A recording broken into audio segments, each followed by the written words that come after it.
आज हम चैप्टर शुरू स्टार्ट करने वाले हैं surface area and volume. Chapter number 13 है। ठीक है, तो जैसा कि इसके नाम से ही पता चल रहा है हमें कि चैप्टर का नाम क्या है, सरफेस एरिया एंड वॉल्यूम। तो इस चैप्टर में हम सरफेस एरिया और वॉल्यूम के बारे में पढ़ेंगे। तो क्वेश्चन स्टार्ट करने से पहले कुछ कंसेप्ट क्लियर होने चाहिए और इनके फॉर्मूलाज। तो ये वीडियो कंसेप्ट और उनके फॉर्मूलेज के ऊपर होने वाली है। ठीक है, तो जैसा कि नाम से ही पता चल रहा है सरफेस एरिया एंड वॉल्यूम, यानी कि इस चैप्टर में हम सरफेस एरिया और वॉल्यूम्स के बारे में पढ़ेंगे कि उनकी क्या क्या वॉल्यूम होती है ना, कौन कौन सी फिगर होती है।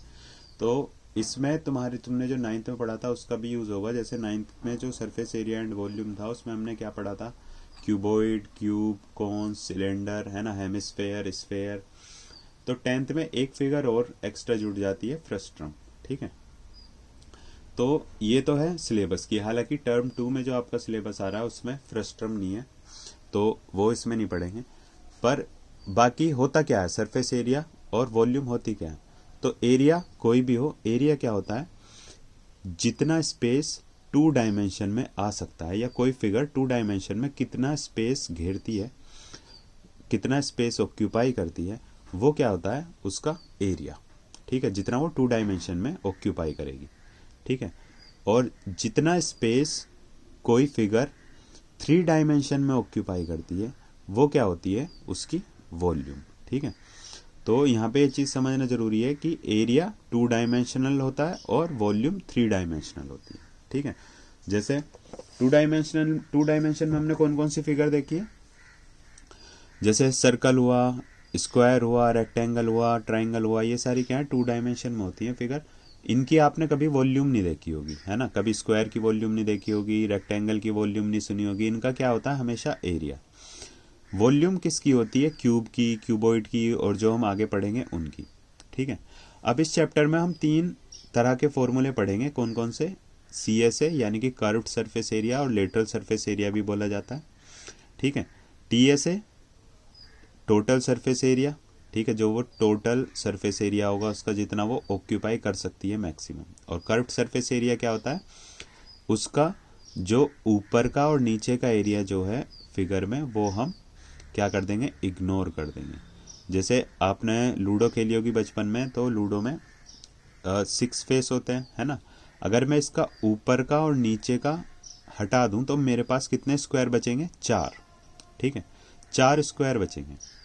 तो इसलिए CSA क्या होता है इसका, 4 स्क्वायर। ठीक है, टोटल सरफेस एरिया में हम 6 के 6 सरफेस को एरिया निकालेंगे, और 6 के 6 सरफेस कैसे होते हैं, स्क्वायर की शेप में, तो 6A स्क्वायर। ठीक है, A स्क्वायर होता है स्क्वायर का, है ना, साइड का स्क्वायर भी बोलते हैं, तो 6 इंटू साइड का स्क्वायर भी बोल सकते हैं। और वॉल्यूम भी हमने इससे, मतलब ये 7 से स्टार्ट हो जाते हैं, क्यूब और क्यूबॉइड का तो इससे स्टार्ट हो जाता है 7 से। ठीक है, वॉल्यूम क्या होती है, A क्यूब। इसलिए मैंने फॉर्मूले पहले ही लिख देते हैं इनके, क्योंकि ये पहले स्टार्ट हो जाती है तो इसमें इतना होना नहीं चाहिए। अब आते हैं क्यूबॉइड पे। क्यूबॉइड की वॉल्यूम सबको पता होगी, है ना, length into breadth into height. अब CSA को देखते हैं। तो अगर हम गौर करें इसमें, तो देखो इसका जो जहाँ पे ये क्यूबॉइड टिका हुआ है वो हिस्सा कैसा होगा, लेंथ और ब्रेथ से मिलके बना हुआ है, और वो रेक्टेंगल की शेप का है ना, ये लेंथ है और ये ब्रेथ है। ठीक है, अब ऐसा ही एक यहाँ पे है और ऐसा ही एक सरफेस यहाँ पे है। तो अगर हम ध्यान से देखें इसमें, तो हमारे पास 2LB है ना, एक ऊपर का एक नीचे का। ऐसे ही अगर मैं इस वाले सरफेस की बात करूं और इस वाले सरफेस की बात करूं, यानी कि जो अगर आप कमरे में बैठ के पढ़ रहे हो तो आपके जो साइड वाली दीवारें हैं वो क्या होंगी, ब्रेथ इंटू हाइट।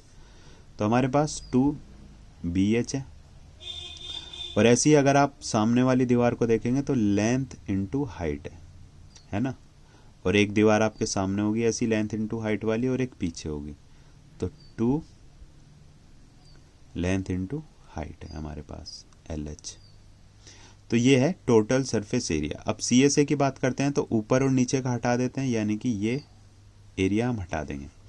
तो हमारे पास क्या बचेगा, 2BH इंटू 2LH, दोनों में क्या कॉमन है, 2 और H। और ब्रैकेट में क्या बचेगा, L प्लस B या B प्लस L, कुछ भी लिख सकते हैं। तो यहाँ से देखो इसका फॉर्मूला बना है, 2H ब्रैकेट में L प्लस B। ठीक है, तो ये फॉर्मूला ऐसे बना है। ऐसे ही इसका TSA में हम सारा ले लेंगे, ऊपर और नीचे का भी।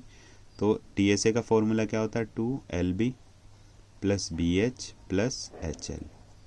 ठीक है, वॉल्यूम हम बचपन से पढ़ते हुए आ रहे हैं, वॉल्यूम का फॉर्मूला क्या होगा length into breadth into height. ठीक है, इसके बाद थर्ड फिगर आती है किसकी, सिलेंडर की।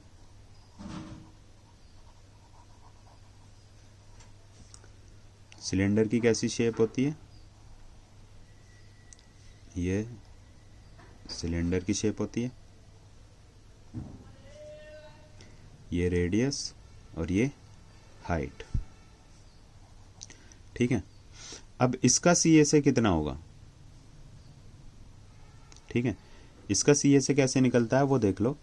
अब ऊपर और नीचे का तो हम लेंगे नहीं, ठीक है, या इसका पहले TSA देख लो, नहीं छोड़ो CSA से ही स्टार्ट करते हैं। अगर मैं इसे यहां से कट कर लूं, ठीक है, तो इसकी शेप कैसी बनेगी, है ना, वो देखो। अगर मैं इसे यहाँ से कट कर लेता हूँ और इसे खोल लेता हूँ तो देखो ये वाली शेप क्या है, सर्कल। सिलेंडर के ऊपर और नीचे क्या होती है, सर्कल। और सरकमफेरेंस क्या होता है, क्या फॉर्मूला होता है 2πr, है ना। अब सरकमफेरेंस क्या होता है, देखो ये कुछ चीज़ें हैं जो समझनी ज़रूरी हैं। सरकमफेरेंस क्या होता है, सरकमफेरेंस क्या चीज़ होती है, सरकमफेरेंस ये होता है कि अगर मैं एक सर्कल लूँ, ठीक है, मतलब एक धागा लूं जिसे मैं सर्कल की शेप में मतलब लगा दूं, एक सर्कल की शेप का हो, और इसे यहाँ से कट कर दूं। कट करने के बाद जब मैं इसे खोलूंगा और इसकी लेंथ को नापूंगा तो वो क्या आएगी 2πr।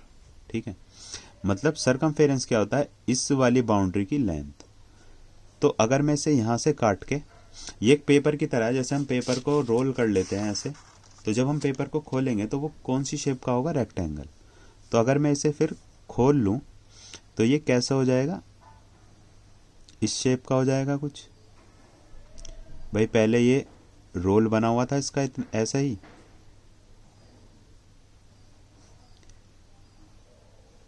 और मैंने यहां से इसे काट के खोल लिया, तो जब खोला तो ये ऐसी शेप का बन गया। अब ये पहले 2πr था, ये लेंथ तो चेंज नहीं होगी ना, तो ये अब भी 2πr होगी। और हाइट इसकी पहले h थी, अगर ये हाइट h है तो अब भी h ही होगी, ये वाला। भाई इस पे तो कोई फ़र्क नहीं पड़ेगा, ये आप करके देख सकते हो। पेपर को रोल करो और जब उसे खोलोगे तो वो रेक्टेंगल की शेप का आएगा, और जब उसे फोल्ड करोगे तो सिलेंडर की शेप का। और रेक्टेंगल का एरिया में पता है क्या होता है, लेंथ इंटू ब्रेथ। अब यहाँ पे लेंथ क्या है, लेंथ इंटू ब्रेथ होता है। लेंथ क्या है यहाँ पे 2πr, और ब्रेथ कितनी है h, तो यहाँ से CSA का फॉर्मूला बना है 2πrh। ठीक है, TSA की बात करते हैं, total surface area. Total surface area, अब देखो टोटल सरफेस एरिया में पूरा का पूरा हम जो जितना एरिया वो मैक्सिमम ऑक्यूपाई कर सकता है वो लेते हैं। तो 2πrh तो वो करेगा, ये वाला एरिया तो CSA तो हम काउंट करेंगे। अब अगर ये ऊपर और नीचे से बंद हो तो एक चीज़ पे ध्यान दो, तो ऊपर की शेप कैसी होती है, सर्कल की, और ऐसे ही एक सर्कल नीचे है, और सर्कल का एरिया क्या होता है πr²। पर ऐसे ऐसे दो सर्कल हैं, एक सर्कल नीचे एक ऊपर, तो यानी कि कितना एरिया हो जाएगा 2πr²। 2πr कॉमन, और अंदर क्या बचेगा h प्लस r या r प्लस h, तो यहाँ से 2πr h plus r, TSA का फॉर्मूला बना, r प्लस h भी लिख सकते हैं, कोई फ़र्क नहीं पड़ेगा उससे। वॉल्यूम, वॉल्यूम क्या होगी, देखो अब तक तुमने जितने भी ये पढ़े इनमें वॉल्यूम क्या होती है। अगर इसे ही देखें तो इसका बेस क्या था, a², हाइट से मल्टीप्लाई कर दें, पर इसके लिए कंडीशन क्या है कि फिगर सिमेट्रिक होनी चाहिए, ऊपर से नीचे तक एक जैसी होनी चाहिए। तो ये कहीं से भी काट लो, स्क्वायर की शेप में मिलेगा हमें ऊपर का हिस्सा, है ना। तो नीचे से ऊपर तक स्क्वायर की शेप ही जा रही है, तो हाइट कितनी हो जाएगी a, तो a³। ऐसे यहाँ पे रेक्टेंगल है, नीचे से ऊपर तक रेक्टेंगल की शेप जा रही थी, तो l इंटू b इसके बेस का एरिया, और h से कर देंगे तो वॉल्यूम। सेम यहाँ पे होगा, बेस किस शेप का था πr², और इसकी मल्टीप्लाई हाइट से कर देंगे तो क्या आ जाएगी, वॉल्यूम। तो ये इसकी वॉल्यूम थी। 4, इसके बाद है कोन। तो कोन की शेप क्या होती है, कोन की शेप ऐसी होती है कुछ, जैसे जोकर की टोपी होती है उसकी शेप होती है, ये रेडियस और ये इसकी हाइट। ठीक है, तो इसमें याद करना पड़ेगा आपको, क्योंकि ये जो फॉर्मूला है इसका आपके अभी उसमें है नहीं, इसमें डिफरेंशिएशन और इंटीग्रेशन का भी यूज़ होगा, वो सिलेबस में है नहीं, तो समझाने का कुछ फ़ायदा होने का नहीं, आउट ऑफ सिलेबस है वो।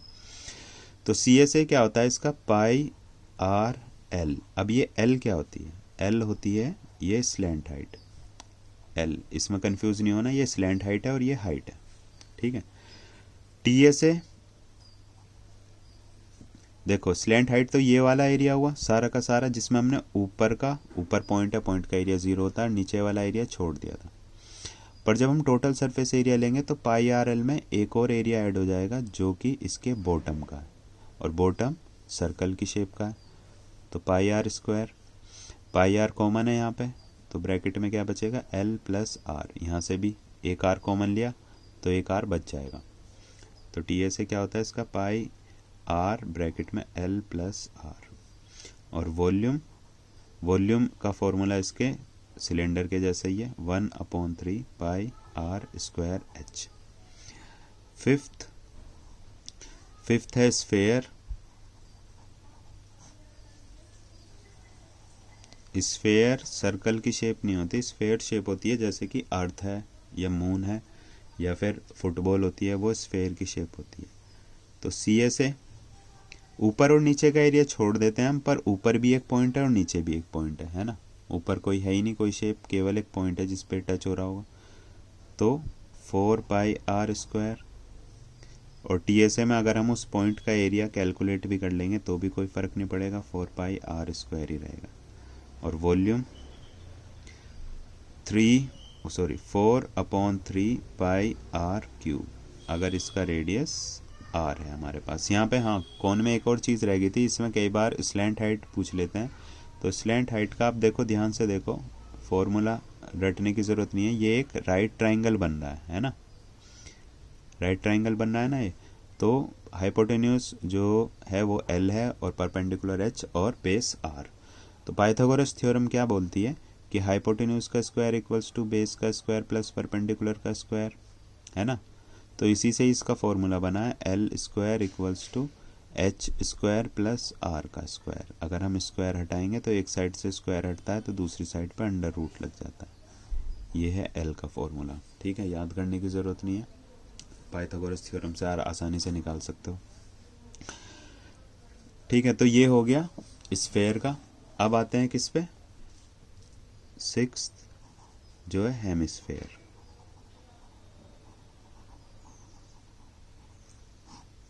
हेमिस्फेयर की शेप होती है ये, मतलब अगर हम स्फेयर को बीच में से काट लें, जैसे बाउल की शेप होती है, तो यहाँ से ये आर होगा और ये भी आर होगा। ठीक है, तो सी ए से कितना होगा इसका,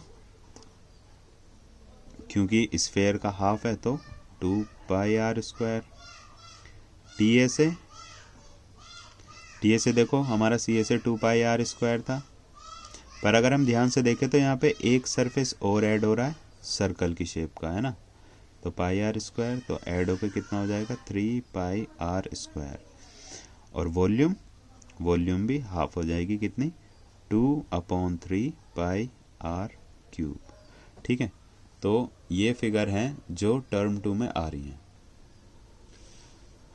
इसके बाद एक और वो है फिगर 7th, जो इस बार नहीं आ रही पर आगे आ सकती है, जो है क्या, फ्रस्ट्रम। फ्रस्ट्रम की शेप कैसी होती है, जैसे एक गमला होता है ना, या कोई टोपी मान सकते हो, है ना, कई शेप की भी होती हैं, या टब या बाल्टी। तो अगर मैं इसे ले लूँ क्या, R1 और ये R2, इनकी बीच की हाइट H, और ये क्या हो जाएगा, L। ठीक है, तो देखो कैसे करेंगे इसका। सी एस ए से स्टार्ट करते हैं। तो इसका सी एस ए कितना होगा,